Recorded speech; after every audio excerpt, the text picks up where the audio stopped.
네, 여러분 안녕하십니까. 장용진 TV 지금부터 시작하겠습니다. 자, 오늘 여러분들께서 오늘 두 번째 저를 보시는 거죠. 예, 아까 제가 여러분들 아시겠습니다만, 아까 제가, 방송을 하나 했었죠. 예, 중계 방송을 하나 진행하셨습니다. 부산에서 열리는 촛불 대행진 중계 방송을 해드렸고요. 그 중계 방송이 좀 고르지 못하기 때문에 중간중간 제가 튀어나와가지고, 현재, 당시 상황, 집회가 열리는 현장 상황에 대해서 조금씩 설명을 해드리는 시간을 가졌습니다. 생각보다 중계가 좀 원활하지 못해가지고요. 현장 연결이 좀 원활하지 못해가지고, 제가 뭐 충분히 다 전해드리지 못했고요. 행진하기에 앞서서 방송을 끊고, 예, 중계 방송을 끊었었습니다. 그리고 오늘 두 번째 시간, 예, 오늘 두 번째로 여러분들 인사드립니다. 오늘 제가 좀 준비한 얘기는요, 저 정치평론을 좀 준비해 볼까 합니다. 평론이라고 보다는 조금 예상이라고 보는 게 더 맞을 것 같아요. 지금 뭐 가장 지금 핫한 이슈가, 정치권에서 핫한 이슈가 민주당의 전당대회 역시 뭐 핫합니다. 근데 아시다시피 이재명 의원이 너무 이제 독주를 쭉 하니까 약간 좀 뭐라고 해야 될까요? 김은 좀 빠졌죠.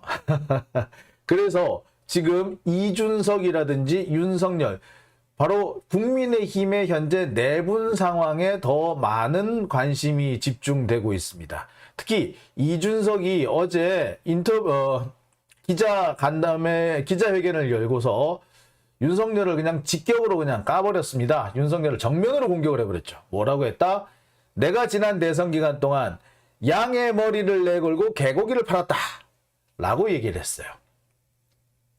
자, 바로 그러한 표현은 윤석열은 개고기다. 즉 뭐냐면 나는 내가 대선 기간에 윤석열을 지지해달라고 했던 말 사실 반쯤 사기였다. 아니 완전한 사기였다.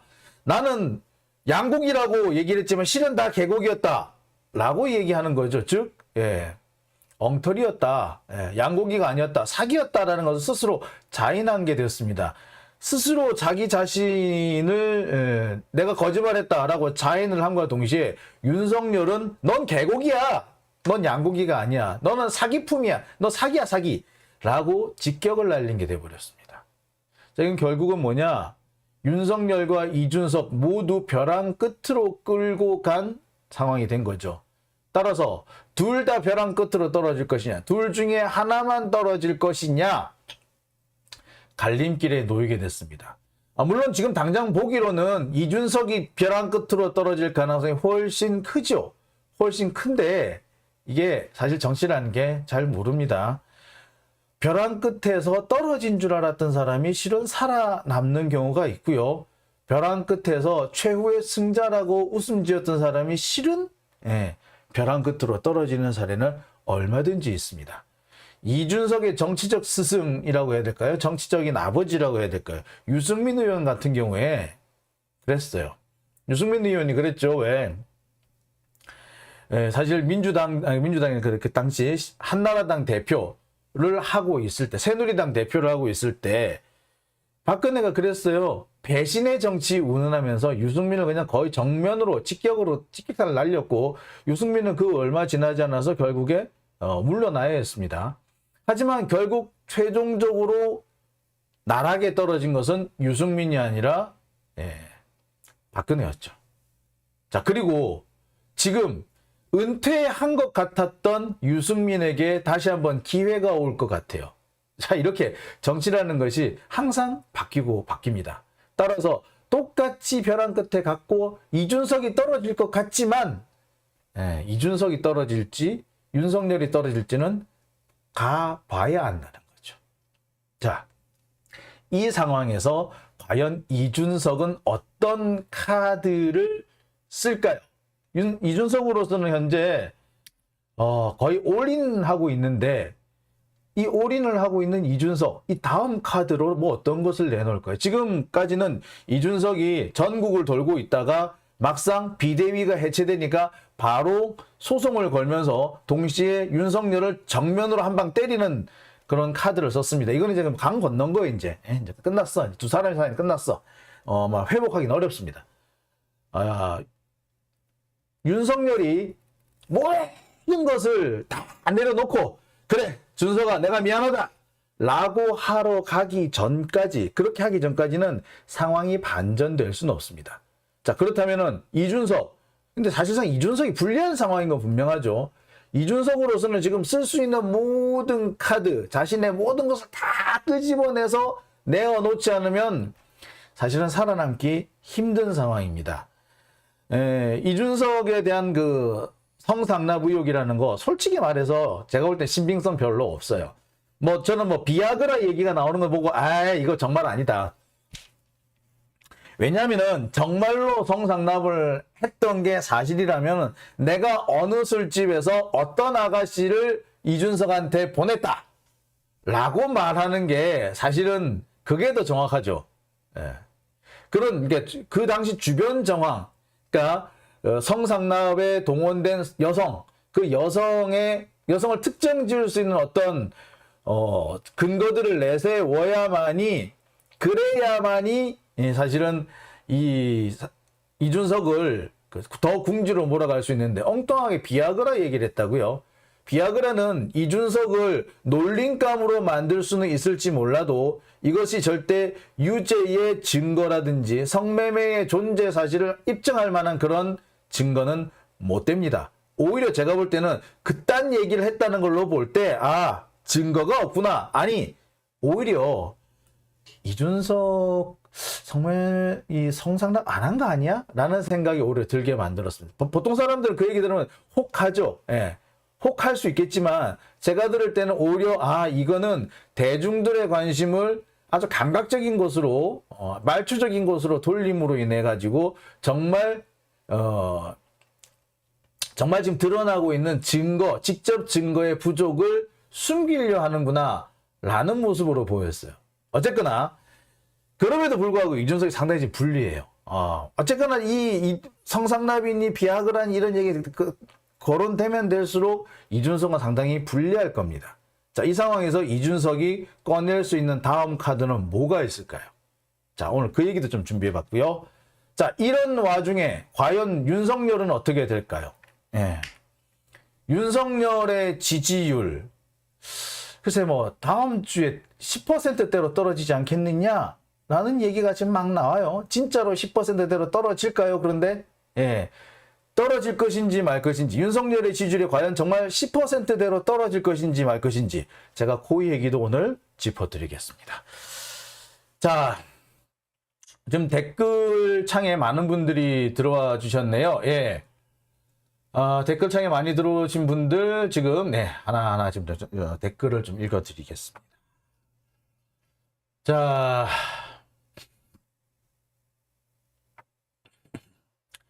자, 여기서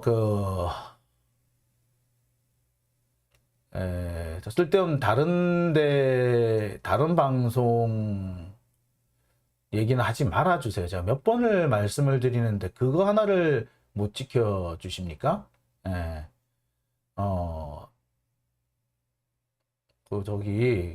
저도 참는데 한계가 있고요. 여러분들이 왜 여기 자꾸 오셨는지 제가 알거든요.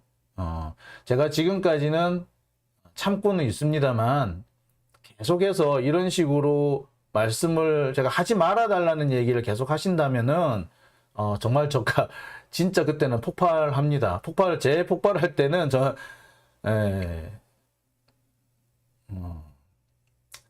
모든 걸 다 잃을 각오를 하고 터뜨리는 거니까 그러니까 그만하세요. 제가 분명히 얘기를 합니다. 정말 마지막으로 말씀드립니다. 그만하세요. 싸움질 하는데 그게 신났어요? 그게 좋습니까? 이게 바로 갈라치기죠? 이게 바로 뭡니까? 제가 제가 보기에는 이거야말로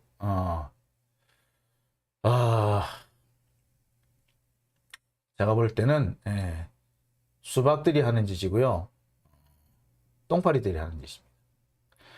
누구 가지 마라. 누구 보지 마라. 그런 짓을 합니다. 자, 마지막으로 경고 드리면서 마지막으로 부탁드립니다. 이제 그만하세요. 예, 그만하시기 바랍니다. 예, 제가 이번에 말 입 열면은 전부 다 모두가 다 박살난다는 생각을 하고 제가 할 겁니다. 제가 시사타파 안 나가는 물론이고 RTV 그만두고 이 자리에서 다 까버릴 거예요, 정말. 지금 여기 와서 떠드는 사람들 어디가 출발점인지 다 깝니다.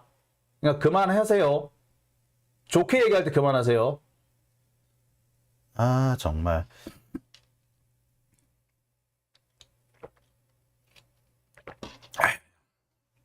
아, 정말. 예, 똥파리 수법에 속지 마세요. 아무 말 하지 마세요. 갈라치기 하지 마세요. 예, 해주시고요. 예. 또 제가 요새 이상한 얘기들을 많이 들으니까 좀 그러네요. 자, 제가 댓글을 읽어드리려고 그랬는데, 엉뚱한 얘기를 하게 됐습니다. 예, 사과드리고요. 예, 그럼 사과드리고, 잠시, 제가 톤 다운을 위해서 광고 하나 보내드리겠습니다. 광고 듣고 오시겠습니다. 전하, 산삼 드실 시간입니다. 오, 그래 어서 가져오너라. 기다리고 있었다. 오늘은 유난히 산삼향이 입안에 확 퍼지는구나. 어찌 된 것이냐? 예, 평소보다 산삼을 훨씬 많이 넣어 더욱 진하게 우려내었사옵니다. 어쩐지. 그뿐 아니오라 게르마늄이 풍부한 지리산에서 자란 산양산삼을 사용하였고 아무것도 섞지 않은 순 100% 원액이옵니다. 그래서 이름도 산삼 순백이옵니다. 아, 그래서 그런지 목 잡아서 힘이 불끈 솟는구나. 그럼 앞으로도 계속 산삼 수백을 올리도록 하여라. 알겠느냐? 그리하겠사옵니다. 아예 한 산자 갖다 놓거나 알아서 먹게.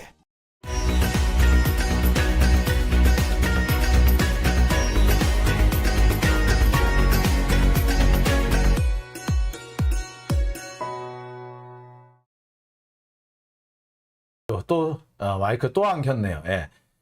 이렇게 옆에서 이상한 사람들이 오니까 제가 마이크를 자꾸 끄지 않습니까? 아, 참네, 답답하네. 예. 자, 마이크 다시 켰고요. 예, 이제 본격적으로 오늘 준비한 얘기 좀 진행해 보도록 하겠습니다. 자, 오늘 제가 준비한 얘기는요. 일단 민주당의 전당대회 얘기부터 좀 해보겠습니다. 민주당 전당대회 뭐 소식이라면 소식이고요. 속보라면 속보겠습니다. 글쎄 뭐 수박들이 온갖 지금은 잡설을 늘어놓고는 있습니다만 결국 대세는 이재명으로 끝이 났죠. 예. 뭐 끝이 났다기보다 뭐 거의 뭐 지금 3분의 2를 돌았습니다. 남은 곳은 수도권하고요. 특히 서울, 경기하고 그다음에 호남이 남았습니다. 호남과 서울, 경기만 남은 상태에서 어떻게 보자면은 민주당의 가장 그 표가 많이 몰린 곳, 대의원이 가장 많고 또 지지자들이 가장 집중된 곳이 바로 서울, 경기, 그다음에 호남, 전라남북도와 광주 여기가 아닌가라는 생각이 드는데요. 여기 이제 마지막 표밭을 남겨두고 지금 나머지 지역의 이 경선 일정은 거의 다 끝났습니다. 그런데 뭐 더 얘기할 필요가 없을 정도로 이재명 의원이 사실 압도적이었습니다. 지금까지는 전국을 싹쓸이했죠. 전국을 싹쓸이했고 심지어는 국민 여론조사에서는 80%에 육박하는 지지율을 받았습니다. 역대 이렇게 압도적인 지지를 받은 사례가 없어요. 지금까지 보면은 가장 그 지지율이 높았던 때가 이낙연 대표 때일 텐데 그때도 50%를 넘었을 뿐이지 이렇게 70%, 80%에 육박하는 압도적인 지지를 받지는 못했습니다. 문재인 대통령도요, 사실은 50%를 넘지를 못하는 지지율로 당대표에 당선이 됐었습니다. 근데 75%, 그러니까 당원의 75%, 국민 여론의 80%가 이재명을 지지한다. 이거는 뭐 이제는 게임이 끝났다라고 봐도 과언 아니겠습니다. 특히 서울 경기 지역의 이 흐름이 뭐 전국의 다른 지역의 흐름과 크게 다르지 않을 거예요. 그리고 여러분 잘 아시겠습니다만 호남은 될 사람을 밀어주는 그런 특징이 있지 않습니까? 자, 그런 것들을 봤을 때 이재명 의원이 당대표가 되는 것은 이제 뭐 기정사실이다라고 해도 과언 아니겠습니다. 일단 오늘 충청권의 여론조사 결과와 충청권의 투표 결과부터 한번 보실게요. 자, 충청권에서 압도적으로 이재명 의원이 지지를 받았습니다. 충남에서는 66.77%, 비교적 다른 지역에 비해서 지지율이 조금 낮았네요.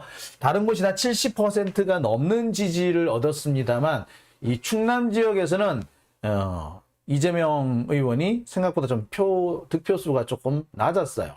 그래서 66.77%의 지지를 받았습니다. 대신에 강훈식 후보가 17.29%의 지지를 받아서 깜짝 2위를 했습니다.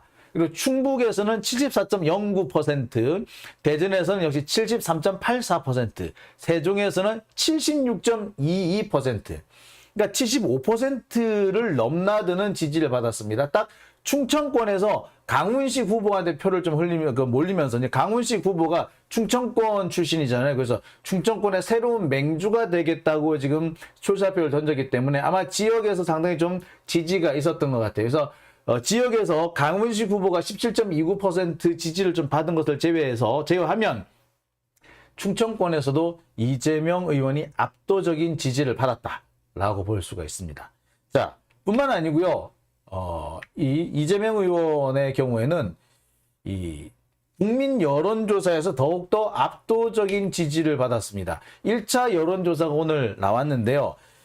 뭐 강훈식 후보도 그렇고 박용진 후보도 그렇고 지금 민심과 당심이 있다고 동떨어져 있다. 민심은 민주당 보고 지금 질책을 하고 있고 왜 대선에 대해서 대선 패배에 대해서 반성하지 않느냐라고 질책을 하고 있는데 그런데 왜 이재명을 지지하느냐라는 식으로 이렇게 비난을 했잖아요. 그런데 국민 여론조사를 했더니 이재명이 더 압도적으로 나왔습니다. 79.69%, 80%에 가까운 거의 80%에 이 80%지 이거 반올림하면 그죠? 80%에 육박하는 압도적인 지지를 받았어요. 이게 80% 지지라는 게 이게 이 정도면은 실제로 현장에서 이재명 지지자 외에 다른 사람은 보기 어렵다고 해도 과언은 아닙니다. 그 정도로 압도적이에요. 제가 전에도 한번 말씀드린 적이 있습니다. 여론조사 편차가 3분의 2, 66%를 넘어가면은 여론조사에서 66%를 넘어가기 시작하면은 현장에서 그 반대되는 의견을 찾아보기가 거의 힘들다라고 말씀을 드렸었어요. 예. 실제로 보면은 3분의 2 정도 한쪽으로 쏠려버리면 나머지 3분의 1은 입을 닫아버립니다. 일선에서는. 예. 그런데 80%에 가까운 지지를 받았다라는 것은 현장에 가면은 박용진, 강훈식 후보를 지지하는 사람이 거의 없다는 얘기죠. 민심 중에서는. 민심을 살펴보면. 즉 여기는 아마 지금 민주당 지지자들 중에서 누가 가장 적합하냐 뭐 이렇게 물었던 것 같아요. 그러니까 아마 이재명 후보가 이렇게 많이 나온 것 같은데 이 말은 결국 뭐냐면 민주당 지지자들 중에서는 이재명을 이미 당권 후보로 찍어놓고 있다라는 얘기죠. 그러니까 지금까지 박용진 후보가 맨날 아마 셀프 공천이니 뭐 반성하지 않느니 그래서 국민들이 실망하니 당심과 민심의 차이가 있느냐는 얘기 다 개소리라는 얘기죠. 박용진 후보가 지금까지 떠든 얘기 다 개소리라는 얘기예요. 왜?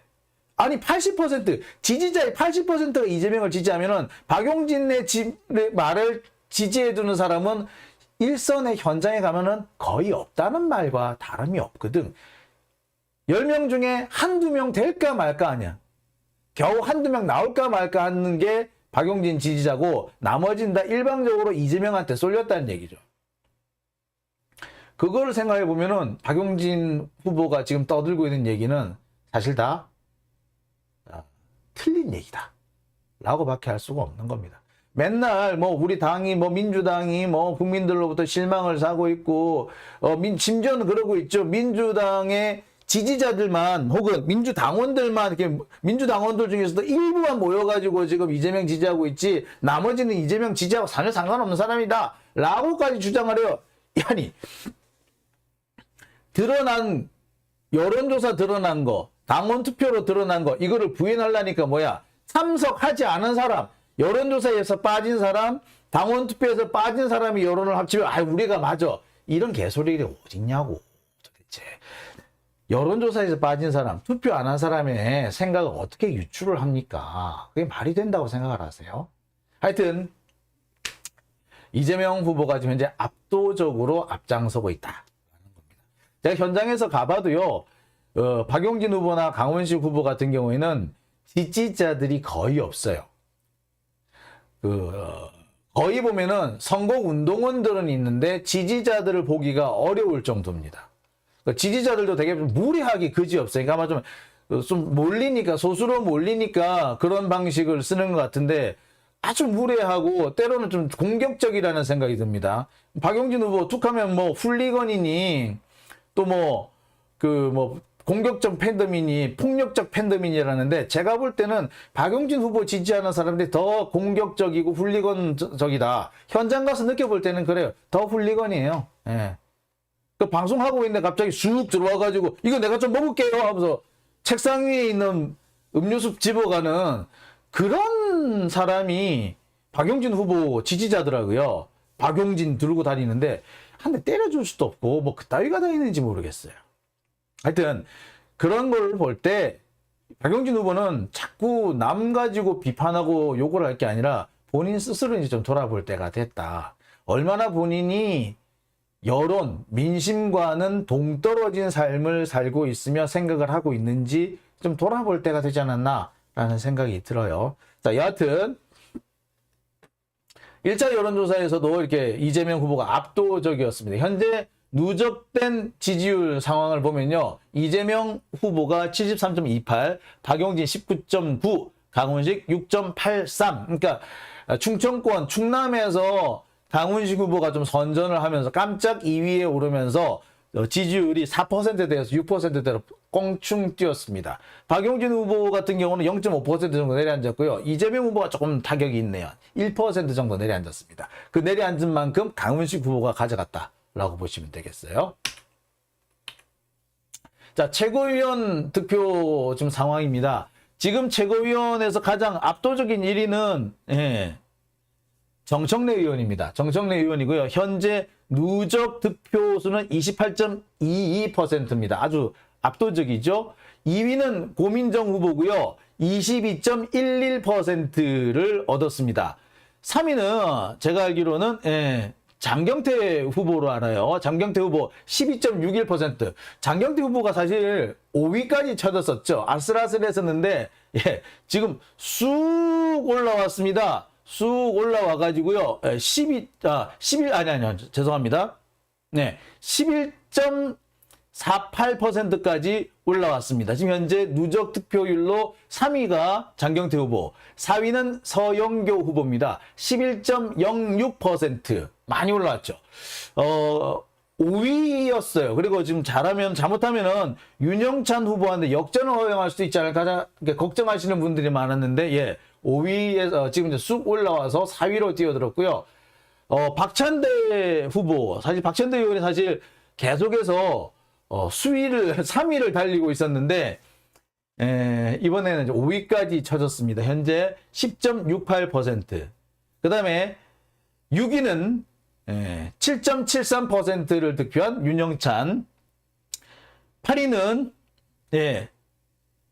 4.57%를 득표한 고영인. 그리고 꼴찌 8위는 4.15%를 얻은 송갑석 후보. 이렇게 정해졌습니다.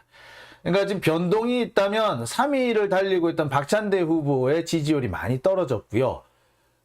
서영교 후보가 상당히 선전해서 지금 5위에서 4위로 뛰어들었고, 사실상 3위인 장경태 후보와 거의 비슷한 수준으로 달리고 있다. 고민정 후보는 제주도에서 아주 좋은 성과를 거뒀는데 그 뒤로 조금씩 표를 잃고 있는 듯한 그런 모습이 보입니다. 정청래 후보는 이 제주도에서 타격을 한번 입은 뒤에 그 타격을 아직 회복하지 못하고 있어요. 30%대까지 올라가야 되는데 현재 28.22%에서 머무르고 있고요. 다만 국민 여론조사에서는 30%가 넘는 지지를 받았습니다. 오히려 2위인 고민정 후보는 지금 현재 득표하고 있는 것보다는 적은 지지를 받고 있죠. 자, 그런데 문제는 현재 최고위원별 누적 득표수 꺾은 선 그래프를 한번 그려봤습니다. 정청래, 고민정 장경태, 서영교, 박찬대 이런 순서죠. 근데 보시다시피 보셨던 것처럼 네, 박찬대 의원의 지지율이 푹 꺾여버렸어요. 예. 이게 부산 경남을 지나오면서 지지율이 많이 꺾였습니다. 박찬대 의원이. 예, 그리고 그 대신 서영교 의원의 지지율이 쑥 올라갔어요. 장경태 의원 역시 계속 선전하고 있는데 가장 안타까운 게 박찬대 의원의 지지율이 갑자기 폭 꺾였다는 거. 예. 좀 아쉽죠? 예, 아슬아슬합니다. 윤영찬 후보가 지금 현재 7%대를 득표하고 있는데 문제는 이 윤영찬 후보의 그 표밭이 전남북이에요. 전남이기 때문에 여기에서 아마 상당한 표를 얻지 않겠느냐라는 그런 견해들이 있어요. 그렇게 되면 경우에 따라서 박찬대 의원이 5위권 밖으로 나갈 수도 있다. 지금 뭐 그런 전망도 사실 나오고는 있습니다. 뭐 제가 박찬대 의원만큼은 어떻게 보면 좀 안심해도 되지 않겠느냐라고 생각을 했었는데 이게 이 투표라는 게 그러네요. 투표함을 열어보기 전에는 투표함 까보기 전에는 모른다고 하더니 정말 투표함 까보기 전에는 모르는 모양입니다. 자, 댓글 한번 읽어볼까요? 예. 김은주님, 예, 울 방송에 집중합시다. 타 방송 얘기는 좀, 예, 그렇죠. 예, 타 방송 얘기 하지 마시죠. 예. 예, 그 다음에, 다른 분, 아까 한 분이 더, 예, 엘리나 K님, 네, 후원 감사합니다. 김은주님, 그 다음에 엘리나 K님, 후원 감사드립니다. 자, 댓글 계속 읽어볼게요. 호남에서 박찬대를 밀어줘야 합니다. 하셨고요. 예. 자, 그 다음에, 아이고, 하지 말라는데 또 하시네. 자, 알찬 대로 대동단결이라고 하셨고요. 네, 그렇습니다. 예. 자, 그 다음에, 참, 여기서 자꾸, 근데 요새 이게 싸움이 자꾸 나네, 여기서는. 네, 이거 한동안 댓글 못 읽어드리겠어요. 네, 자, 그렇습니다. 예, 이거 좀 댓글에서 이렇게 갈라치기 하는 사람들 참 답답하네요. 자, 제가 뭐 서영교 의원 제가 좀 많이 좀 비판을 많이 했죠. 서영교 의원을 비판을 되게 많이 하고 디스도 많이 했는데, 예, 어제 부산 갔다가 오다가 기차간에서 딱 마주쳤습니다. 예. 안 그래도 그 현장에서 방송을 하면서 인터뷰 좀 하고 해가지고 제가 아픈 질문만 골라서 했었는데, 그런데 기차간에서 딱 마주치니까 참 사람 난감하대. 그래 대뜸 한다는 얘기가 도대체 뭔 얘기 하신 거예요? 어이, 훅 들어오는데 뭔 말을 못 하겠더라고요. 이렇게 너무 당황해가지고. 그러면서 이런저런 얘기를 했습니다. 그리고 이제 가시기 전에 딱 한 얘기가, 이제 저 좀 도와주세요. 라고 하더라고요. 예, 제가 뭐 누구를 돕고 말고가 어딨어요. 그리고 뭐 이제 그동안 뭐 계속 비판을 했는데 이제 와서 갑자기 확 그냥 얼굴 바꿔가지고 서영교 잘한다, 뭐 서영교 찍으세요 이렇게 할 수 없는 거잖아요, 그죠? 근데 앞으로 서영교 의원 내가 욕은 못 하겠더라고. 그냥 앞에서 이렇게 하하 웃으면서 이렇게 얘기를 하는데 참 그러네요. 예, 정말 이게 사람이 눈앞에서 이렇게 한번 만나고 이렇게 그렇게 이제 살갑게 얘기를 하고 나니까 참 지금도 하고 싶은 얘기는 이만큼 올라옵니다. 예, 왜냐하면 서영교 의원뿐이 아니라 그 주변에서 있었던 일, 지난번에 사법농단 사건에서 그 과정에 있었던 일 생각하면은 지금도 제가 서영교 의원에 대해서 비판할 건 많은데, 예, 이번 전당대회 끝날 때까지만 제가 참을게요. 예. 여러분들 다 동의하시죠? 예. 참읍시다. 내가 말을 못 하겠더라고. 야, 좀 노련한 사람이죠. 그러니까 노련한 사람이. 그러니까 참 보면서 제가 고민정 의원한테 안타까웠던 게 뭐냐면 어제 고민정 의원 부산에서 이 시사타파 쪽하고 그다음에 누굽니까? 그다음에 잼딸들, 그다음에 21세기 의열단 요쪽, 그러니까 사실 고민정 의원한테 조금 좀 각을 세우고 있는 사람들, 이쪽 사람들 있는 쪽으로 와서 악수를 쭉 하고 가야지. 아무리 자기를 비판해도 그 강력한 민주당의 지지자들이잖아요. 그럼 와가지고 악수하고 이렇게 분위기 좀 띄워놓고 가야지 되는데 못 본 척하고 쑥 올라가더라고. 참 안타까웠어요. 그러니까 그 마음은 내가 이해하지. 사람이 어떻게 자기 욕하는 사람한테서 웃으면서 그렇게 얘기할 수 있느냐고. 근데 서영교는 하잖아. 근데 왜 고민정은 못 하느냐고. 나 그러면서 참 좀 안타깝더라고요.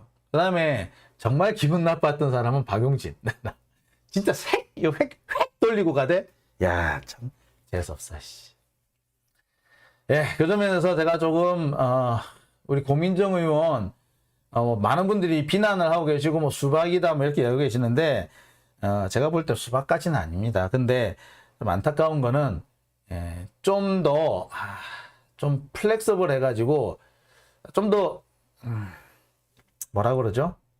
예, 좀 얼굴에 가면을 좀 쓸 필요가 있지 않겠냐. 철판을 좀 깔 필요가 있지 않느냐. 서영교 보세요. 분명히 내가 뭐라고 욕했는지 알 거 아니야. 알고 있고 내가 지금 뭘 찝고 있는지 어떻게 보자면 서영교는 가장 아픈 부분을 찝고 있는데 모른 척하고 와가지고 뭐라고 하셨어. 다음번 나도 좀 도와줘. 이런데 이거 더 이상 제가 말을 못 하겠는 거예요. 이제. 근데 서영교 의원이 하듯이 고민정 의원도 이제 좀 그렇게 할 때가 됐다.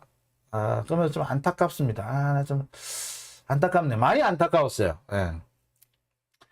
그러니까 사실 그렇게 함으로 해가지고 본인에 대한 어떤 반발이라든지 비난을 좀 상쇄할 수가 있었을 텐데 오히려 그렇게 휙 하고 가면서 못 본 척을 휙 하고 가면서 상당수의 사람들한테는 뭐라고 했냐. 잡아 조민정 잡아. 쟤 저거 맞아. 저거 수박 맞아. 라는 얘기를 더 듣게 돼버린 거죠. 본인으로서 마이너스예요. 그러니까 서영교처럼 내가 뭐 서영교 지금 실드 칠 생각은 전혀 없어요. 그런데 그렇게 나한테 웃고 가고 이렇게 도와주세요 하고 한 사람 또 대놓고 욕하기도 뭐해. 참 그게 노련한 거거든요. 이렇게 노련한 사람을 제가 누구를 봤었느냐면 박지원 그 국정원장, 박지원 원장이 사실 좀 이렇게 노련해요. 그래서 속으로 박지원 원장 제가 한 번도 좋아한 적은 없거든요. 돌아서서 저 능구렁이 아우 저 속에 좀 욕 한 100마리 좀 들어앉았나 보다 하고 맨날 욕하는데 그럼에도 불구하고 이 양반을 이 사람은 완전히 그러니까 내 편 이 사람하고 완전히 척을 져야 돼. 척을 질 수가 없는 그런 분위기를 만들어내죠. 고민정 의원도 이제 앞으로 계속 정치를 하겠다라고 하신다면 좀 그런 스킬을 좀 배웠으면 합니다. 예, 뭐 정치는 그렇게 하는 게 맞아요. 그 사람에 대한 비판은 비판이고, 저런 스킬은 좀 배웠으면 좋겠다. 예, 저 사실 좀 안타까웠습니다. 그런 면에서는 사실. 고민정 의원이 왔었으면은 제가 약간 해명할 수 있는 기회도 좀 드리고 싶었는데 그 휙 가버리니까 개인적으로 좀 서운하기도 하고 저래 가지고는 안 되는데 싶기도 하고 예. 못 고쳐 쓴답니다. 전지현님. 그럴까요? 모르겠습니다. 안타깝습니다. 아직까지 뭐 정신물이 덜 들어서 그렇다라고 할지 글쎄, 정치물이 뭐 안 든 거 하고, 그건 또 좀 아닌 것 같은데. 자, 오늘 요까지, 민주당 얘기는 요까지, 하고요. 고민정 얘기는 요까지 하고요. 다음 얘기 계속 이어갈게요. 자, 지금 일부, 박용진 의원이 지금 그런 얘기를 합니다. 지금 민주당이 그 전당대회가 흥행을 못하고 있다. 대부분의 민주당 당원들은 전당대회를 무시하고 있다. 전당대회에 참여하지 않고 있다. 전당대회에 참여하는 30%만이 이재명을 지지하고 있다. 즉 이재명 지지하는 30%만 전당대회에 몰려와가지고 투표하고 있다. 라는 식으로 이렇게 얘기를 했어요. 마치 여기에 부하내동해가지고 이번에 뭔 얘기까지 나왔다? 예.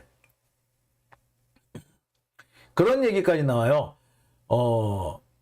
일부 언론에서 나오는 얘기지만 민주당 전당대회가 흥행에 흥행을 이루지 못하고 있다. 흥행이 잘 안 되고 있다. 라는 식으로 이렇게 몰아가요. 자, 과연 그게 사실인지 제가 지금 한번 보여드릴게요. 민주당 전당대회 현재 투표율입니다.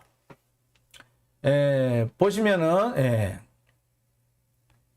강원권하고 지난 첫 번째 경선에 있었던 강원과 대구, 경북의 전당대회 투표율은 44.1%였습니다. 대의원과 권리당원들 중에서 44.1%, 절반 정도가 투표를 했고요. 그 다음 날인 8월 7일 인천 투표에서는 41.5%, 그 다음에 부산, 울산, 경남에서는 43.1%. 자, 그런데 어디가 낮았다? 충청, 대전, 세종에서는 33.5%. 많이 낮았네요. 그죠? 그래서 현재 누적 투표율은 38.9%입니다. 지금 민주당 그 전당대회가 흥행을 하지 못하고 있다라고 주장하고 있는 사람이 바로 강훈식 후보하고 박용진 후보인데, 그 사람들은 그렇게 얘기를 해요. 전체 당원의 30%만 전당대회에 참여하고 있다. 그런데 보세요. 지금 충청권을 제외한 다른 지역은 40%가 넘었어요. 충청권만 33.5%야. 즉 강훈식 후보가 있는 그 동네가 흥행이 안 되는 거야. 강훈식 지가 흥행을 못 시킨 거지, 한마디로. 그래 놓고 왜 흥행이 안 되고 있다라고 거짓말하는지 모르겠습니다. 그래서 그 흥행을 안 되는 이유가 이재명 때문이다 이렇게 몰고 가고 있는데, 아니 보세요. 다른 데는 다 흥행했어. 충청권만 흥행을 못했어. 그래서 전체적인 투표율이 낮아졌어. 그럼 이 책임이 누구 책임? 강훈식 책임. 근데 왜 엉뚱한 사람한테 책임을 묻습니까? 지가 깽판 쳐놓고서는 왜 남한테 책임을 미루느냐고. 민주당에 이런 사람들이 너무 많아요. 보니까 네가 일을 배려놓고 망쳐놓고서는 야, 일 망친 건 쟤 때문이야, 저놈 잡아라 라고 얘기를 합니다. 대선에서 진 거 지들 말이야, 선거운동 나오지도 않고 말이야, 배재정 의원 같은 사람, 선거운동 기간에 얼굴 못 봤다는 사람 천지야. 박강원 지가 말이야, 미디어 대책본부장 같은 홍보단장인가 그거 해놓고서는 며칠 출근한 날에 손에 꼽는다고 할 정도고, 하지 말라는 게 제일 많았다는 게 박강원 의원이었다고 그래요. 박강원 의원만 나타나면 뭐 하지 마라, 뭐 하지 마라, 뭐 하지 마라 그랬다고 합니다. 한마디로 그 사람들이 아니었다면 선거가 어떻게 달라졌을지 모른다는 거죠. 근데 그런 사람들이 오히려 뭐라 그런다? 아, 이 선거 패배는 이재명 때문인데 이재명이 반성하지 않는다. 패배는 너 때문이야. 네가 반성해. 그렇죠? 딱 이 상황이 그래요. 강훈식 후보도 마찬가지예요.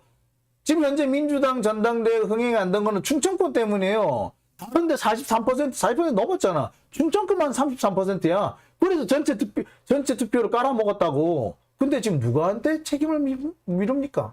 자, 게다가 역대 전당대회 투표율을 한번 보시겠습니다. 6년 전에 29.8%, 4년 전에 35.8%, 그 다음에 2년 전에 41%. 이 정도예요. 자, 그러면 지금 현재 38.9% 낮은 거 아닙니다. 그리고 여기 낮게 된 이렇게 38.9%까지 떨어지는 이유, 충청권의 강훈식 후보 때문에 그런 거였어요. 강훈식 후보가 지역에서 조금 흥행을 좀 일으켰으면 이런 일이 없죠. 그리고요, 저는 그 민주당 전당대회 현장 가면서 제가 현장에서 느낀 게 있습니다. 민주당이 지금 그 전당대회를 흥행을 시키려고 하는 그런 자세가 안 보여요. 당장 어제 부산 그 대회만 해도 그렇습니다. 후보들이 한 방향으로 들어가고 지지자들 사이에서 이제 지지자들 중에서 이렇게 시민들이 몰려 있고 지지자들과 당원들이 몰려 있는 그곳을 지나가면서 이렇게 악수하고 연호하고 그러면서 지나가야지 이게 분위기가 들 거 아니에요. 근데 어떻게 해놨다? 후보자들이 들어온 공간과 시민들 또는 지지자들, 당원들이 모여 있는 곳을 따로 분리를 해놨어. 그래서 일부러 지지자들이 있는 곳을 찾아오지 않는 한 거기에 있는지를 몰라요. 이재명 의원 같은 경우에도 거기에 지지자들이 있는지 몰랐대. 그래서 바로 그 그 전당대회장으로 들어갔어요. 근데 입구가 다른 곳이 있었고, 그 부산항 그 전시 컨벤션 센터에서 했잖아요. 근데 부산항 전시 컨벤션 센터가 그 컨벤션 센터로 바로 들어가는 2층 입구가 있었고, 그 다음에 1층에 이 마당 같은 데에서 그 지지자들이 모여 있는 곳이 있었어요. 근데 차를 타고 2층으로 바로 가게끔 만들어 놓고, 후보자들은. 그 다음에 지지자들은 1층에 따로 모여가지고 복작복작하게 만들어 놓고 했다. 이렇게 해가지고 흥행이 되겠습니까? 대구는 갔더니 아무도 없어. 전당대회장 입구에 아무도 없어. 그래서 막 거기 텐트 치고 모여가지고 이제 막 그 사람들 모여가지고 여기 좀 그 물이라도 한 잔 드시고 가세요. 막 이렇게 하려고 했더니 텐트를 치지 말래. 전당대회가 중앙당의 당직자라는 사람 와가지고 뭐라냐면 텐트 거더라고 승질을 막 내면서 언제 우리가 오라 그랬어요! 라고 소리를 지르더군요. 야, 저 깜짝 놀랐습니다. 이게 뭡니까? 인천 같은 경우는 잘했어요. 인천의 거기 같은 경우에는 이제 그 체육관 앞에서 했지 않습니까? 근데 그 체육관에 입구가 하나인가 여러 개 있지만 지지자들이 모여 있는 곳과 후보자들이 들어가는 곳이 한 군데였어요. 그러니까 좀 시끌벅적했죠. 예. 그래 시끌벅적해야 될 거 아니야. 내가 지지하는 후보, 내가 뭐 지지하지 않는 후보, 내가 싫어하는 후보 다 모여가지고 와, 소리 지르고 와 내가 더 세네, 뭐 내가 더 많네, 새 대결도 좀 하고 그래야지 흥행이 될 거 아니에요. 근데 그거 안 해. 그거 흥행이 되겠냐고. 그런데 그 상황에서 이 정도 나왔으면 엄청 잘 나온 거죠. 어? 자, 그런데 이걸 가지고 뭐 흥행이 되네 안 되네 하는 거 제가 볼 때는 이거 자체가 상당히 프레임이다. 보수 특히 조중동의 프레임이고 이 조중동의 프레임에 강훈식과 박용진이 놀아나고 있다. 지금 강훈식 후보도 그렇고요. 박용진 후보도 본인들의 표가 왜 안 나오는지를 좀 알아야 돼요. 강훈식, 박용진이 하는 말은 다음날 아니 그 전날이나 혹은 그 다음날 조선일보 조중동에서 하는 얘기와 똑같아. 전날 조중동이 한 얘기를 그 다음날 박용진이 하거나 오늘 강훈식이 한 얘기를 다음 조중동이 쓰거나 그런 식이에요. 지지자들은 당장 알지. 얘 뭐야 이거. 조중동 한 편이야? 근데 얘가 왜 민주당 대표로 나와? 그러니까 자신들의 지지자가 떨어지지. 그러니까 자기 골수들 소위 말해 똥파리들만 모이는 것밖에 더 되겠어요? 똥파리들이 모이는 게 뭐야? 똥이지 뭐. 본인 스스로를 가치를 떨어뜨리는 일을 하고 있다. 정말 안타까운데 그 두 사람은 지금 큰 실수를 하고 있다. 조중동하고 빨리 손을 끊으세요. 조중동하고 빨리 관계를 끊어야지 진짜 지지자들로부터 지지를 받을 겁니다. 조중동이 하는 얘기가 다 옳다고 생각되지. 그래서 네가 수박인 거야. 그렇죠? 자. 자, 여기까지 민주당 얘기를 했고요. 자, 다음 순서로 넘어가겠습니다. 다음 순서 기다려 주십시오.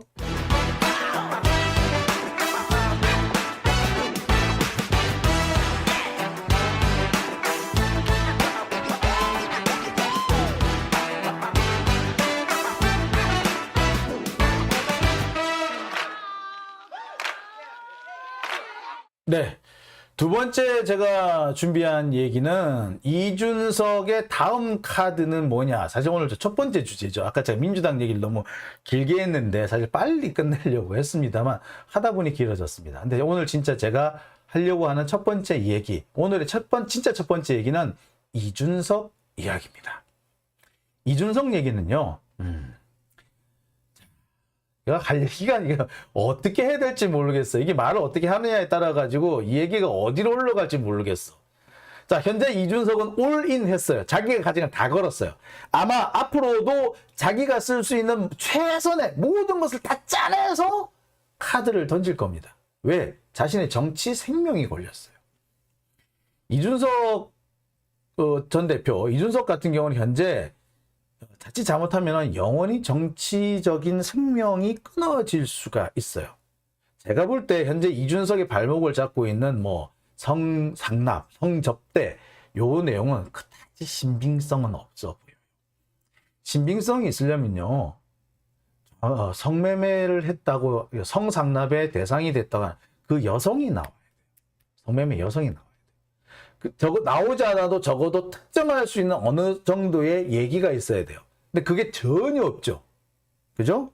그 다음에 두 번째는 뭐냐면은 성매매를 만약에 그렇게 성상납을 했다 그러면은 성상납이 이루어진 장소하고 그 루트가 정확하게 될 거예요. 그래서 어느 룸살롱에서 먹었고 그때 뭐뭐뭐를 먹었었고 값은 얼마 정도 나왔고 그래서 내가 2차를 가라고 어느 호텔에 투숙을 시켰고 거기에는 누가 따라갔다. 그 아가씨는 어떤 아가씨였다. 요 정도 얘기가 나와야 돼요. 그런데 그 김성준인가요? 그 사람이 지금까지 한 얘기는 그런 얘기는 별로 없어요. 그런 얘기는 없고 뭐 비아그라 얘기만 나왔다. 아니 근데 저는 딱 비아그라 얘기를 딱 듣는 순간에 이거 못 믿겠구나. 증거가 없구나. 혹은 이 이야기는 사실이가 좀 아닐 수가 있겠구나라고 생각을 했었어요. 말씀드렸죠. 만약에 그게 성상납이 사실이라면 구체적인 정황이 나올 거예요. 어느 술집에서 먹었고 그때 웨이터가 어떤 애였고 그 웨이터한테 이준석이 뭐라 그랬고 그 다음에 우리가 무슨 노래를 불렀고 아가씨가 몇 명이 나왔는데 그 중에 어떤 애를 마음에 들어 했다. 걔는 어떻게 생겼더라. 그래서 나중에 끝나고 난 다음에 내가 그 아가씨를 이준석의 방에 넣어줬다. 이렇게 구체적으로 나와야 돼요. 그래야지 맞구나 라고 할 겁니다. 그런데 그 얘기는 전혀 없죠. 여러분 생각을 해보세요.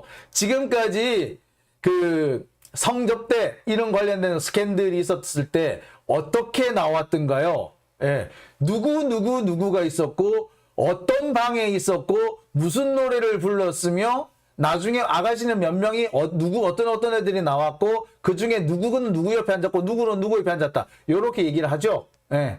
그렇게 나오지. 그런 얘기 전혀 없이 나 비아그라 찾았어 라고 하는 경우 있던가요? 없습니다. 사실이라면 그 정황이 뚜렷하게 나올 거예요. 그에 대한 얘기가 전혀 없죠. 그래서 저는 사실 조금 신빙성이 떨어지네. 제가 이준석을 절대 뭐 쉴드 쳐주고 싶은 생각은 없어요. 여하튼 그런데 이준석은 어찌됐거나 이번 건이 자신의 정치적 생명을 좌우하는 상황이 될 겁니다. 누구 말보다는 했든 안 했든. 예. 풀피님, 마장 자리 배치도도 나오죠. 그렇죠. 자리 배치도가 나오지, 보통. 네. 여하튼. 근데, 어찌됐든 간에, 지금 이준석은 상당히 좀 더럽게 걸렸지. 이거는 설명을 하고 해명을 해도 해명이 안 돼. 해명을 하면 할수록 더 빠져들어요. 아니면 아니라고 얘기를 할수록 더 몰리게 돼 있어. 자, 그래서 이 상황에서 이준석이 쓸 수 있는 거는 정면 대결이죠. 어떤 정면 대결? 윤석열을 쓰러뜨려야 되는 거예요. 그러니까 자신이 가지고 있는 모든 것을 꺼내 쓸 겁니다. 올인에 올인을 계속을 하는 거죠. 자, 현재 이준석은 그렇게 안 할 수도 없어요. 아시다시피 지금 이준석이 어떤 상태라고? 예. 이준석은 현재 당원권 정지된 상태예요. 그리고 비대위가 출범하면서 사실상 해임된 상태입니다. 그러니까 이준석이 바로 그랬죠. 기자회견을 열어가지고 윤석열을 바로 직격하는 소리를 했습니다. 내가 지난 대선 기간 동안 양머리를 내놓고 실은 개고기를 팔았다. 그런 얘기를 했어요. 아니, 이 말은 뭡니까? 내가 지난 대선 기간 동안 국민들을 상대로 사기를 쳤습니다. 라고 스스로 자백을 하는 거죠. 그죠? 이건 자백을 한 거죠. 아니, 이거 뭘 자랑이라고 이런 얘기를 하는지 몰라. 여러분 생각을 해보세요. 국민들한테 거짓말을 했다는 거 아니야. 그런데 그 거짓말 했다는 걸 이제서야 밝힙니다. 왜? 내가 쫓겨났으니까. 참 보면 이것도 말도 안 되는 얘기인데 어쨌거나 어쨌거나 이거는 이준석으로서는 이제 돌아올 수 없는 강을 건넌 거죠. 이걸로서 이미 이제 윤석열과 이준석의 관계는 끝났다. 이제 끝났다. 회복될 가능성이 없다. 회복될 가능성이 있다면 딱 한 가지. 윤석열이 그래 내가 미안하다 라고 하면서 이준석을 감싸 안는 방법이 하나 있어요. 그러면은 문제가 다 풀릴 겁니다. 아마 윤석열의 지지율도 올라갈 거예요. 그런데 윤석열의 성정상 못 그럴 겁니다. 그럴 가능성은 0에 가깝다. 그렇다면 이준석의 다음 카드는 뭐냐? 이미 저질렀어. 이제 저질렀어. 이거는 뭐 돌아갈 수도 없어요. 그리고 이준석이 죽든가 윤석열이 죽든가 둘 중 하나는 죽어야 돼. 지금 상황으로 볼 때 윤석열보다는 이준석이 죽을 가능성이 더 크죠. 그런데 이준석이 생각보다 만만치 않아요. 예. 국회의원 한 번도 못 해본 30대가 당 대표가 됐어요. 쟁쟁한 사람 다 제끼고. 그랬던 이준석이기 때문에 어떻게 보자면 윤석열이 개인의 능력으로 보자면 밀릴 가능성이 매우 높습니다. 자, 그렇다면 이준석의 다음 카드는 뭘까? 이준석이 다음에 쓸 수 있는 카드가 뭘까? 지금 이미 올인했고 지금 뭐 죽기 아니면 살기, 죽기 아니면 까무러치기로 던지고 있는데 이제 다음 카드는 뭐냐? 다음 카드, 이준석의 다음 카드는 일단 여러분 다 알다시피 비대위 구성에 대한 집행정지 가처분이 있을 겁니다. 그리고 결론이 나올 때까지 무조건 버틸 거예요. 그런데 국민의힘에서는 어떻게 한다? 이준석을 아마 징계를 해서 제명을 하려고 들 겁니다.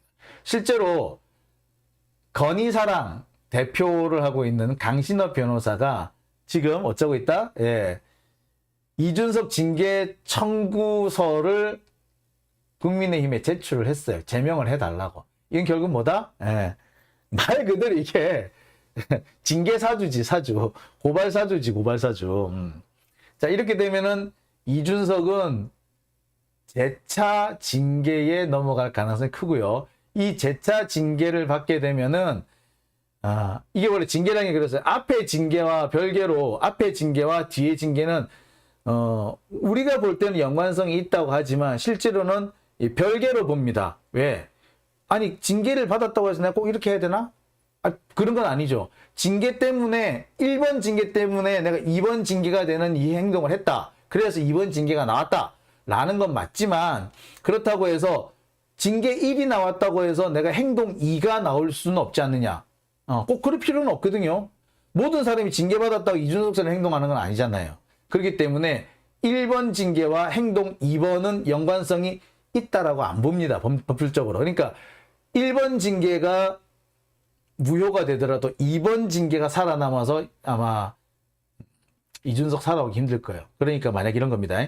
자, 성상납 이게 1번 징계의 행동이야. 그리고 이 행동을 기반으로 해서 1번 징계가 나왔어요. 자, 징계가 나오니까 내가 부당해. 그래서 이준석이 깽판을 쳤어. 그 깽판을 친 2번 행동의 대가로 2번 징계가 이루어졌다 쳐요. 그런데 1번과 2번은 직접적인 연관은 없는 걸로 봅니다. 예. 1번이 있었다고 해서 반드시 2번이 생기는 건 아니거든. 모두가 그렇게 하는 건 아니거든.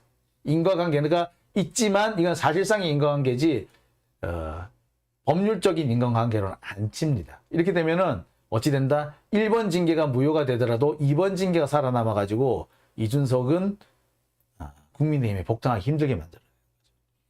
자, 이렇게 되면 이준석은 어떻게 된다? 두 가지 선택이 있을 수 있어요. 신당 창당하는 거, 우리가 보통 쉽게 하게 되는 거. 신당 창당하는 게 한 가지 방법이 있습니다. 그래서 거기서 자신들의 세력을 끌어모아가지고 새로운 정치 투쟁에 들어가는 거. 그럴 가능성이 한 가지 있고요. 또 한 가지는 지금 현재 물러나 있는 유승민을 재등판시키는 방법이 있습니다.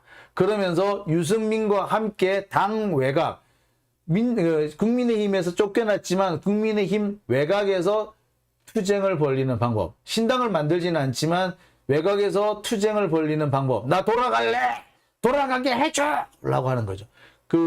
유여해 씨처럼 유여해 그 변호사처럼 그렇게 계속해서 싸울 수가 있는 거예요. 또는 과거에 홍준표 의원 같은 경우에도 그 국민의힘에서 그 당시에 옛날 새누리당에서 나왔지만 그 새누리당 밖에서 활동을 하면서 계속 자신의 지지세를 차곡차곡 쌓아놨고 결국에 복당을 했잖아. 그거와 똑같은 방식으로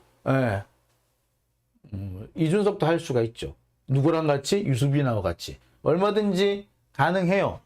출당이 돼가지고 신당을 만드는 방법, 신당 안 만들지만 당 외곽에서 투쟁을 이어가는 방법, 둘 다 가능성이 있는데 이 경우는 제가 볼 때 둘 다 유승민 전 의원의 재등판이 필수적일 겁니다. 특히 신당을 만든다면 유승민 의원이 함께할 가능성이 적어져요. 하지만 당 외곽에서 혼자서 싸우겠다.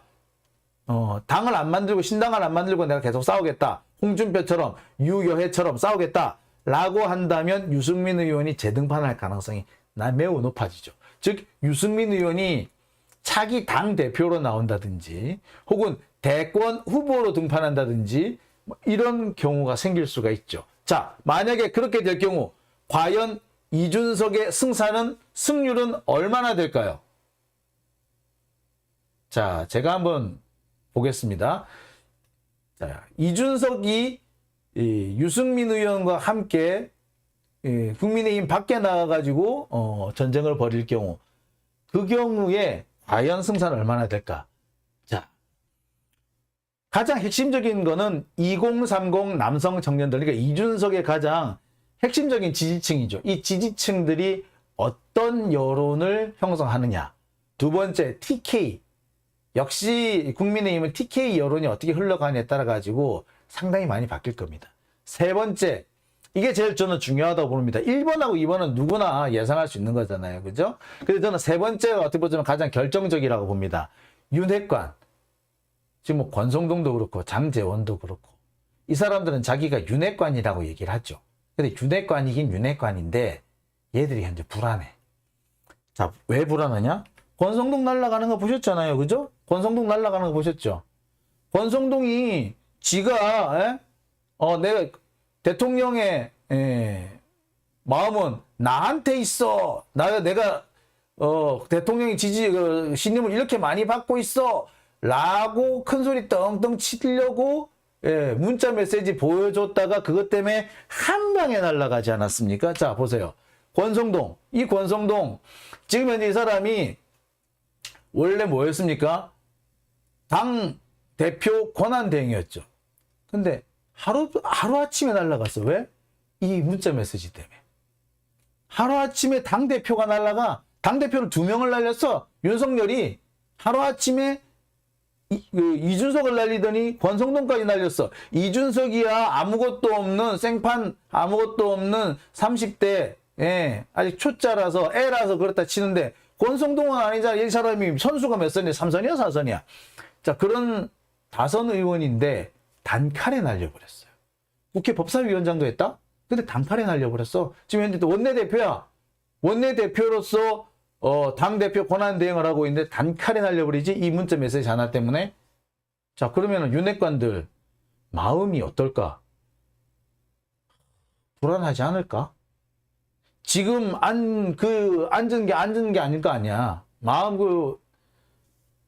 권성동 이번에는 그냥 권한대행만 날라갔지 다음번에 원내대표 날라가지 말라는 보장 없어요. 실제로 이미 지금 친윤하고 다니는 사람이 어쨌다? 야, 권성동, 너 이씨 이번 판에 그것도 당대표, 원내대표도 내려놔, 이씨, 내려가, 이씨. 라고 얘기를 했어요, 실제로. 자, 권성동의 마음은 어떨까요? 불안할까요, 안 할까요? 원내대표 임기는 1년이에요. 1년 뒤에는 원내대표가 바뀔 겁니다. 그럼 다음 원내대표, 다음 당대표, 다 좋아. 지한테 공천 준다는 보장이 어딨어? 권성동이 공천 받는다는 보장이 어딨어? 못 받을 수도 있어. 근데 공천 못 받으면 어찌 될까? 힘들지. 많이 힘들지. 특히 강릉 같은 경우에는 강릉 최 씨가 있어요. 강릉 최 씨가 상당히 그 동네에서 유지거든? 강릉 김 씨, 강릉 최 씨. 근데 권성동은 강릉 최 씨도 아니고 강릉 김 씨도 아니잖아. 권 씨잖아. 강릉 최 씨나 강릉 김 씨가 등장 그 후보로 나오는 상태에서 권성동이 공천을 못 받았다. 권성동 낙선할 수도 있어요. 솔직히. 자, 어쨌거나 지금 윤핵관으로 원내대표로 큰소리 떵떵 치고 있지만 그 권력이 언제까지 간다라는 보장이 없어요. 왜? 윤석열 치하에서는 한동훈이가 설치거든. 이번에도요. 권성동은 정경심 교수 그다음에 김경수 지사 풀어주자 그랬대. 왜? 이 지지율이 안 나올 때는 내 상대방, 나와 적대하는 사람의 그런 사람들한테 자, 반대 세력한테 호의를 베풀어야 돼. 그래야지 지지율이 반등이 돼요. 그게 기본이야. 제일 많이 써먹는 방법이에요. 지지율 떨어졌을 때 제일 많이 쓰는 방법이 나의 최대 적대자, 적대적인 세력들한테 호의를 베푸는 거야. 그래서 사면을 한단 말이야. 그러니까 만약에 이번에 윤석열이 김경수 지사나 정경심 교수를 사면을 했다고 생각해봐. 어떻게 됐을까? 지지율의 반등이 일어났을 거예요, 벌써. 그리고 이준석이 저렇게 깽판 치고 나가기도 사실 힘들었을 거야. 변동이 생기는 거죠. 그런데 그럴 가능성이 전혀 없죠. 전혀 없지. 즉 이렇게 돼버리면 글쎄요, 어찌 될까. 자, 그런데 그렇게 하자고 그렇게 사면을 하자고 권성동이 건의를 했다는 거야. 이 사람은 정치꾼이니까 그럴 수 있겠지. 누가 벤치를 놨다? 한동훈이 벤치를 놨다는 거야. 야. 그러면은 권성동이 볼 때 어떻게 하겠어? 야, 씨. 국회의원 몇 선씩 하고 지금 당의 원내대표인데 내 의견이 일개 장관 따위한테 내가 까임을 당한 거야? 내가 장관한테 까인 거야? 야, 씨. 사법시험도 말이야. 한동훈이 나보다 훨씬 후배인데 권성동이 훨씬 선배거든요. 권성동이 윤석열보다 더 선배예요. 사법시험으로는. 근데 내가 까였네? 야, 내가 저런 거한테 까여야 돼? 왜 까인다? 왜? 윤핵관이라고 하지만 지가 그 윤핵관이긴 하지만 지가 권력을 핵심부에 있지는 못하다는 얘기죠. 윤핵관들이 그럼 불안할 것 같아? 안 할 것 같아? 불안합니다. 권성도만 불안한 게 아니죠. 장제원도 불안하죠. 다 불안할 거예요. 그럼 얘들은 이준석이 날아가는 걸 보고 와, 이준석 잘 됐다, 잘 날아갔어, 꼴상 들어갔는데 너무너무 잘 됐네 라고 할까? 예, 한편으로 그런 생각도 있을 거예요. 하지만 저거 잘못하면 내 길이 될 수도 있겠는데 라고 생각 안 할까요? 합니다. 자, 바로 이것이 변수가 될 것이다. 즉 2030 청년들의 여론이 앞으로 이준석과 윤석열의 싸움, 그 싸움을 결판 지을 것이다. TK 여론 흐름도 윤석열, 이준석의 싸움을 결판 지을 것이다. 그리고 무엇보다 윤핵관들, 불안에 떨고 있는 윤핵관들이 어느 쪽에 서느냐에 따라 가지고 그들의 변심이 윤석열, 이준석의 싸움을 바꿔놓을 것이다. 자, 그러면은 국민들의 여론은 어떻다? 일단 여론의 힘은 윤석열이 불리해. 국민의힘 현재 상황의 책임 소재는 누구한테 있다? 네, 국민의 절반 정도가 윤석열한테 있다라고 봐.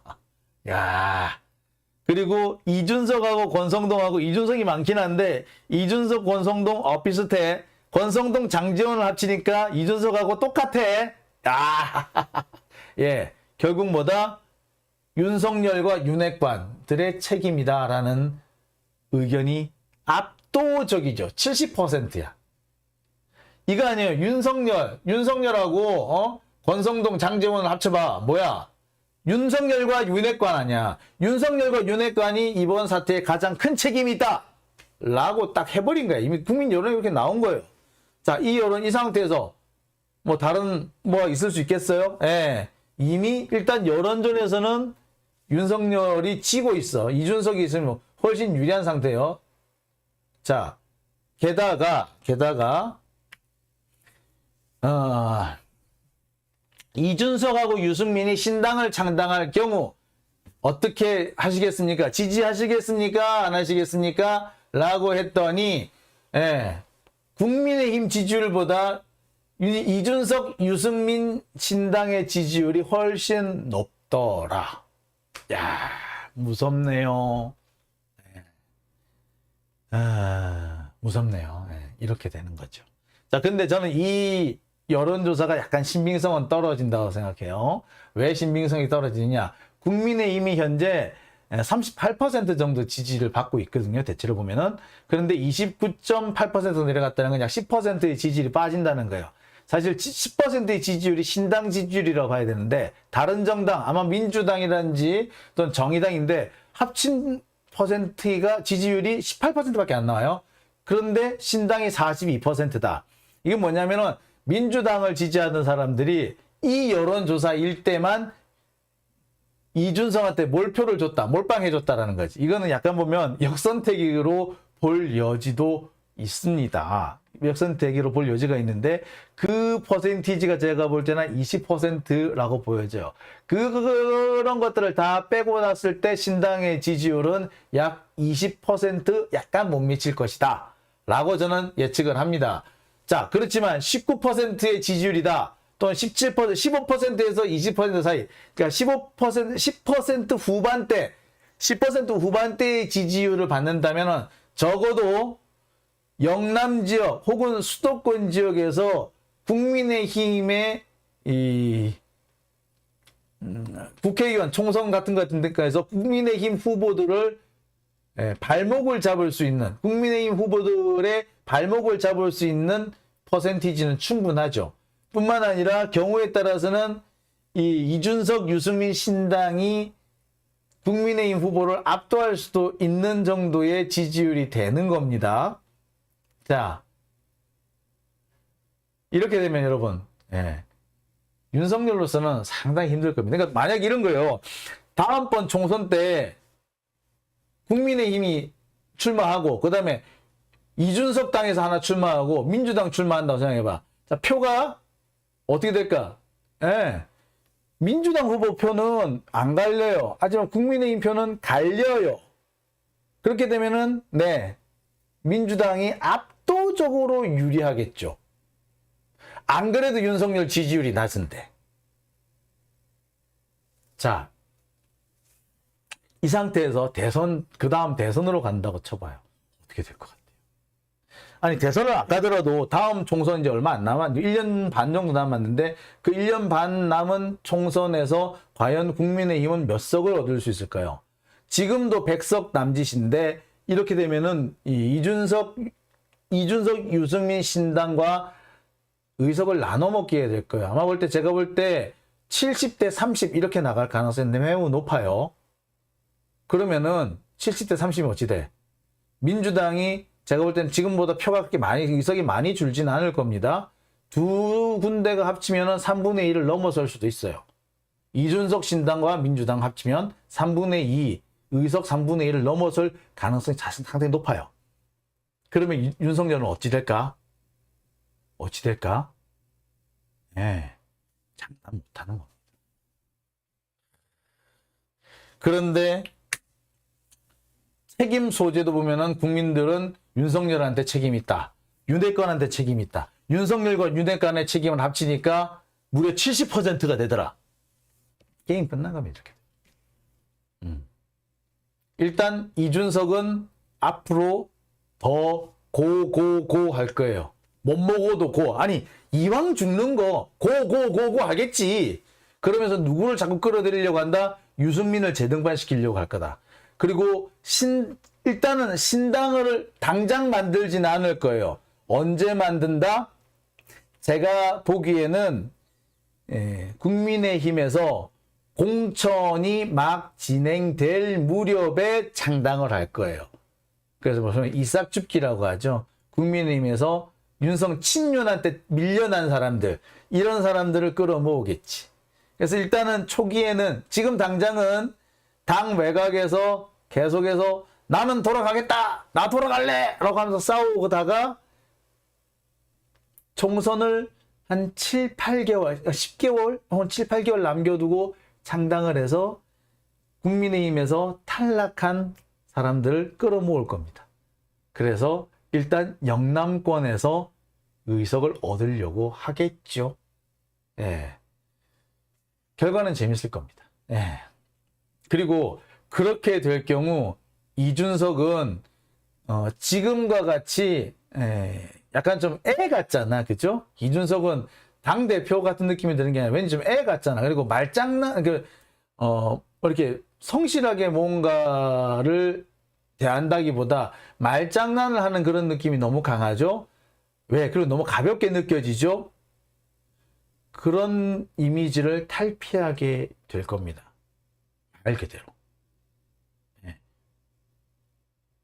이준석으로서는 지금은 도 아니면 모라고 하고, 도 아니면 모 상태에서 그냥 앞으로 쭉 밀고 나가는 수밖에 없죠. 윤석열이 과연 이 이준석의 무조건 직진을 어떻게 받아 넘길지, 야, 궁금하네요. 그 점은 상당히 재밌어요. 왜? 윤석열이 받아 넘기기 쉽지 않을 것 같거든요. 자, 다음 얘기 넘어갈게요.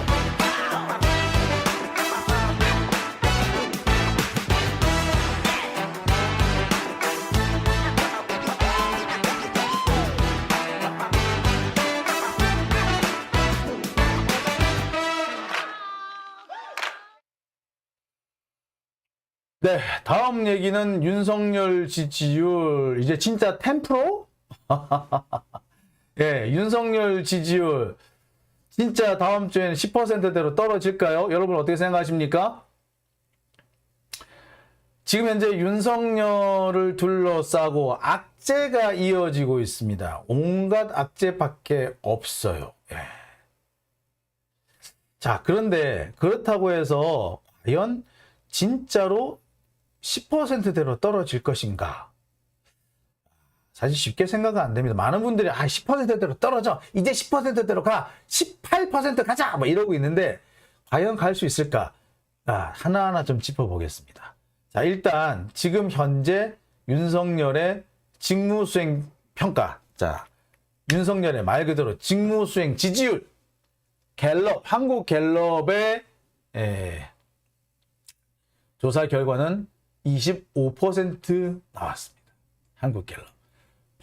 8월 9일에서 11일 동안 11일까지 3일에 걸쳐서 여론조사를 실시를 했는데 25% 나왔습니다. 지난주에 24%였는데 25%, 1% 올랐네요. 근데 이거 1%는 올랐다고 안 하죠. 왜? 오차 범위 아니거든. 그러니까 횡보를 하고 있다. 일단 지지율이 하락하는 거는 멈췄다라고 볼 수 있어요. 하지만 이 지지율이 오른 건 아니죠. 자, 비슷한 얘기로 지금 KSOI 조사에서는 27.5%가 나왔고요. 리얼미터 조사에서는 29%가 나왔다고 합니다. 어쨌거나 지금 전체적인 지지율 상황을 보면은 낮게는 24%, 높게는 29%. 어쨌거나 20%대에 머물러 있다라는 게 거의 확실해 보입니다. 자, 특히 이제 리얼미터 조사 같은 경우는 전국에 2,500명을 대상으로 해서 조사를 했기 때문에 조금 신뢰 수준이 높기는 해요. 근데 제가 이래저래 살펴보면은 25%나 29%, 약 4% 차이인데, 실제로 해보면, 실제 이 정도 차이는 현실에서 그닥 티가 안 나는 숫자입니다. 10명 중에 7명이 윤석열을, 잘 못해. 무슨 국정을 졌다고 그래! 라고 하고 있고, 2명 반 정도가 뭐 잘하고 있어요. 그것도 되게 자신 없이. 왜 뭘 잘하는지도 모르고. 왜 윤석열을 지지하십니까? 몰라요. 대답 안 해가 절반 이상 돼요. 그 정도로 자신 없는 사람들이 많아. 근데 그 숫자도 20%대야. 70%대는 저거 미치겠어. 제가 이번에 부산 내려갔더니 택시 운전사가 뭐라 그러는지 아세요? 손가락 자르고 싶다 그러더만요. 진짜 승질나 죽겠다고 합디다. 그 정도로, 부산에서 그 정도면 뭐 다른 데는 볼 필요가 없지 않겠습니까? 자, 그런 상태예요. 그러니까 이 29%나 25%나 현실에서는 현실에서 윤석열 지지한다고 말하는 사람을 찾아보기가 어려운 거예요. 10명 중에 2명, 3명, 그러니까 2명 반 정도 나온다 이건데, 이 정도도 찾기가 어렵다라는 거지. 왜? 쪽팔려서 말을 못하는 거야. 자, 이 정도 상황입니다. 현재 윤석열의 지지율. 그러니까 20%대라고 하나 대단히 허약한 지지율임에 분명해요. 그래서 지지율이 떨어질 가능성 상당히 높죠. 자, 그런데요. 최근에 외국의 한 여론조사 기관이 조사를 했더니, 미국의 여론조사 기관이 세계 지도자들의 지지도를 조사를 했더니 윤석열의 지지율이 19%가 나왔다라는 결과가 있습니다. 야, 이거 19%. 윤석열의 국정 지지율 19%. 미국의 여론조사 업체 모닝 컨설트라는 데서 조사를 했더니 19%가 나왔다. 자, 이렇게 됐어요. 자, 보시겠습니다. 화면 좀 키워드릴게요. 자, 맨 밑에가 보이시죠? 사우스 코리아 윤석열. 자, 사우스 코리아 윤석열이라고 돼 있고, 지지율이 이렇게 돼 있고, 보이시죠? 19%. 모르겠다라고 하는 사람이 9%. 72%가, 싫어! 라고 얘기를 했답니다. 야. 그러니까 이미 외국 여론조사 기관에 조사를 했더니 이렇게 떨어진 거야. 주로 외국 같은 경우에는 ARS를 안 씁니다. 전화 면접을 씁니다. 전화 면접을 쓰는데, 제가 볼 때는 그래요. ARS에서는 내가 누군지 모르잖아. 그러니까 ARS는 내가 기계하고 대화를 하면서 기계에 내가 입력을 하는 거잖아요. 그런데 외국 같은 경우는 전화 면접을 씁니다. 사람한테 얘기를 하는 거야. 사람한테는 내가 차마 윤석열을 지지해도 지지한다 말을 못하는 거지. 그러니까 어떻게 된다? 지지율이 더 낮게 나오는 겁니다. 훨씬 낮게 나오는 거죠. 이거는 뭘 말하느냐? 윤석열을 지지하고 싶은 사람도, 지지하는 사람도 진짜 잘해서 지지하는 게 아니라, 정권을 줄 수가 없어! 안 돼! 나라도 버텨야 돼! 라는 의무감에서 윤석열 지지한다고 하는 거야. 이건 지지가 아니지. 지지가 아니지. 어거지지. 그런 상황인 거예요. 지금 현재 윤석열 지지율이라는 게. 그래서 전화 면접으로 넘어가면 넘어갈수록 지지율이 낮게 나옵니다. 갤럽 같은 경우도 전화 면접을 좀 섞어 쓰거든요. 전 전화 면접을 많이 해요. 그러니까 지지율이 확 빠지는 겁니다. 자, 이렇게 되는데, 자, 이러니까 윤석열의 지지율 10%대로 빠질 수도 있겠네? 라는 생각도 들어요. 하지만 저는 개인적으로 볼 때 지지율이 10%로 떨어지기는 쉽지 않다고 봅니다. 10%대로 떨어지긴 쉽진 않아요. 하지만 지금보다 지지율이 떨어질 수는 있습니다. 근데 20% 초반까지는 떨어지겠지만 10%대로 떨어지는 거는 그리 쉽지 않아 보인다. 지금 현재 악재가 계속 터지고 있죠. 뭐 처음부터 초등학교부터 해가지고 초등학교 5세 입학 해가지고 수회, 그 다음에 김건희 또 나대다가 또 한번 난리가 났었죠. 이런 것들, 그 다음에 윤석열 또 괜히 그 도어 스태핑 가지고 헛소리하고 이런 거 하면서 악재가 이어지고 있어요. 아니 사실 지금 악재가 하도 많아가지고 기억이 다 안 나. 여러분 지금 여러 건이 있었잖아. 근데 기억 다 납니까? 일단은 당장 5세 입학 때문에 한번 난리가 난 건, 두 번째 김건희 한번 난리친 거, 그 다음에 김건희 아시다시피 논문 표절 뭐 이런 거라든지, 그 다음에 이 사적 채용, 그 다 김건희랑 이어졌었잖아요. 그 다음에 대통령실 공사업체, 알고 봤더니 다 김건희 업체네? 요런 건. 요런 것들이 연이어 빵빵빵빵 터지다 보니까 지지율이 벅벅벅벅 내려왔어요. 자, 하도 여러 개의 악재가 터지다 보니까 뭐가 터지는지 몰라요. 새로운 악재가 터져서 옛날 악재를 더 잊어버리게 만드는 아주 황당무계한 상황이 벌어지고 있어요. 그러니까 지지율은 계속 떨어질 겁니다. 그런데 뭐가 있다? 이것도 관성이라는 게 있어요. 내성이 생깁니다. 이제는 앵간한 악재 가지고는 악재로 더 느껴지지도 않을 거예요. 악재가 하도 많이 터지니까. 그래서 지지율이 하락하긴 하더라도 푹 빠지기는 어렵다. 일단은. 그 다음에 윤석열이 아무리 바보라지만 지금 상황에서 어떻게든 간에 지지율을 반등시키려고 노력은 하겠죠. 자기 딴에도. 그게 얼마나 효과가 있을지는 모르겠어요. 하지만 지지율을 반등시키려고 계속 노력은 하겠죠. 그러면은 지지율을 반등시키기는 어려울지 몰라도 뭐는 시킬 수 있다. 예.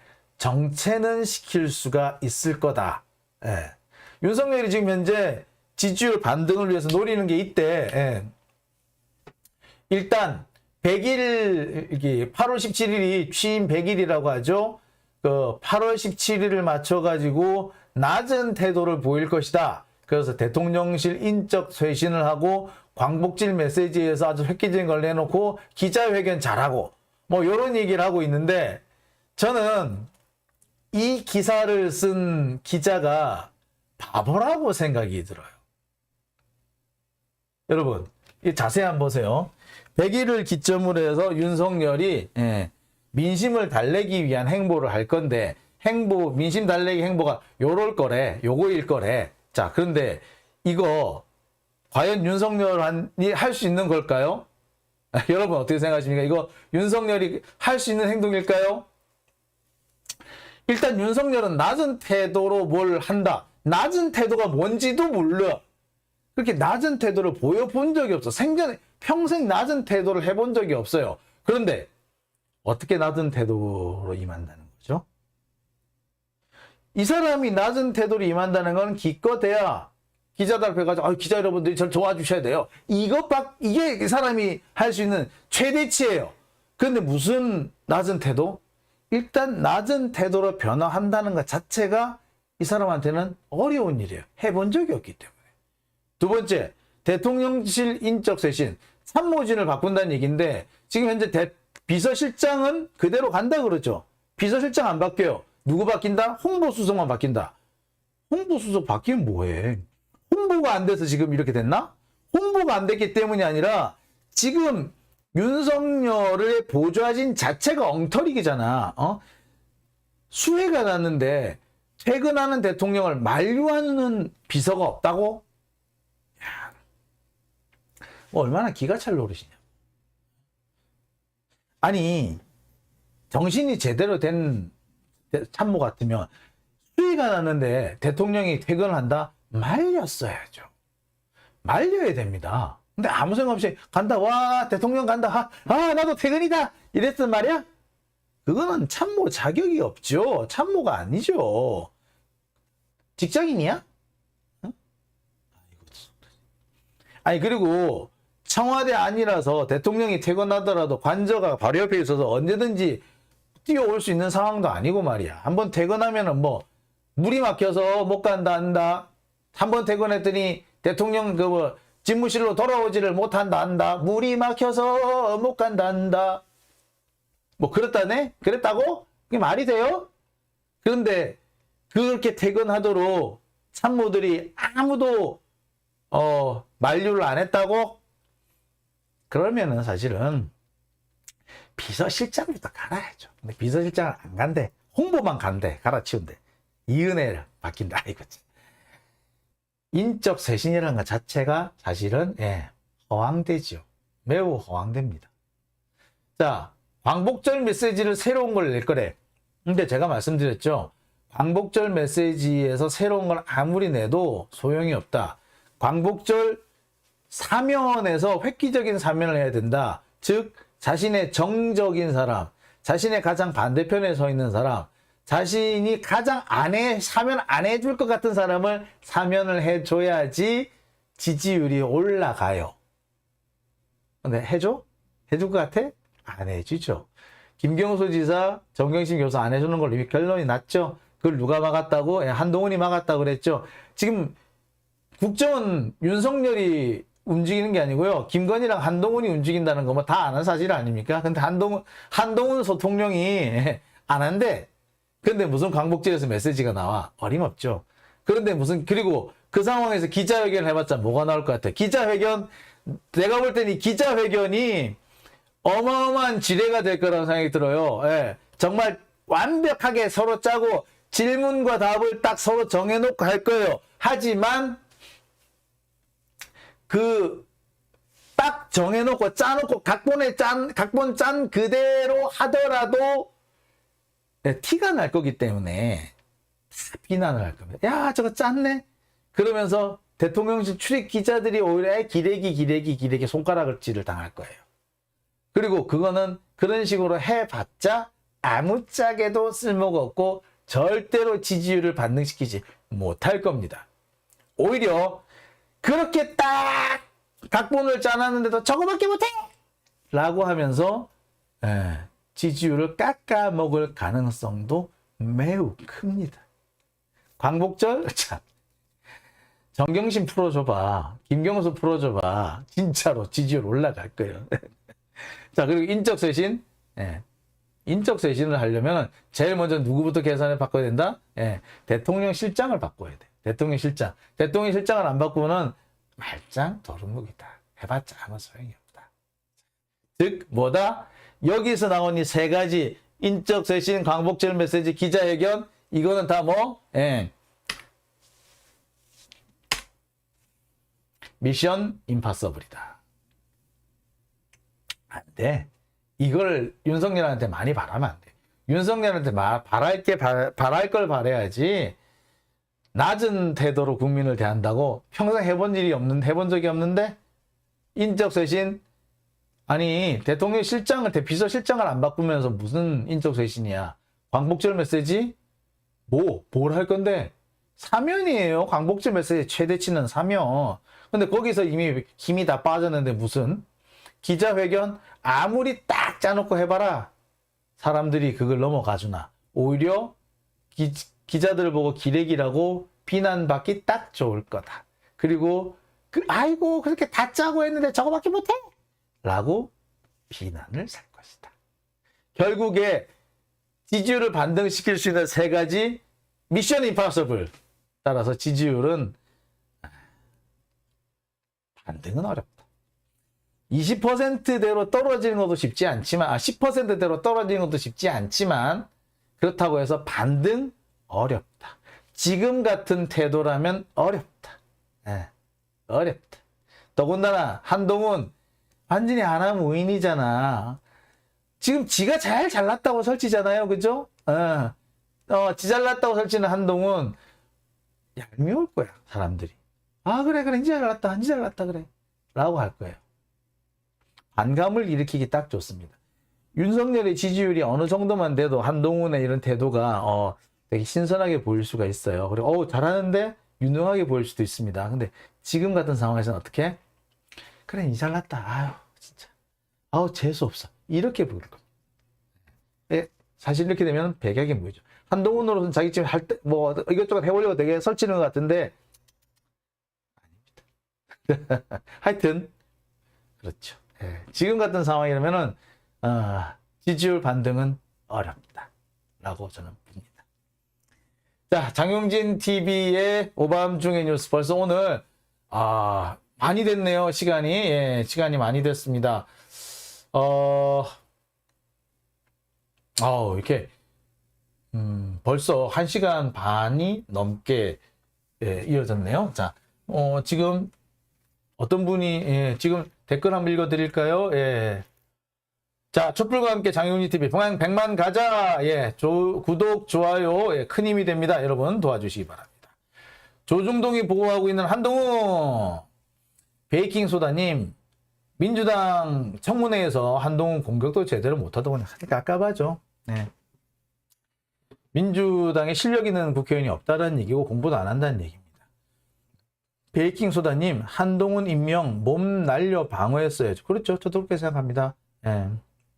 내일 김용민 변희재 콜라보 대구 집회가 있을 예정이다. 예, 저 기대하고 있습니다. 예. 올리브님, 참모들도 멧돼지 무시할 겁니다. 더 드라곤, 인적 쇄신 뭐네? 적이 될 거거든. 그럴 거예요. 절대로 인적 쇄신, 글쎄 제가 보기에도 힘들어 보입니다. 경찰국장에, 그렇죠. 제가 볼 때는 경찰국장이 문제가 같습니다. 자, 그러네요.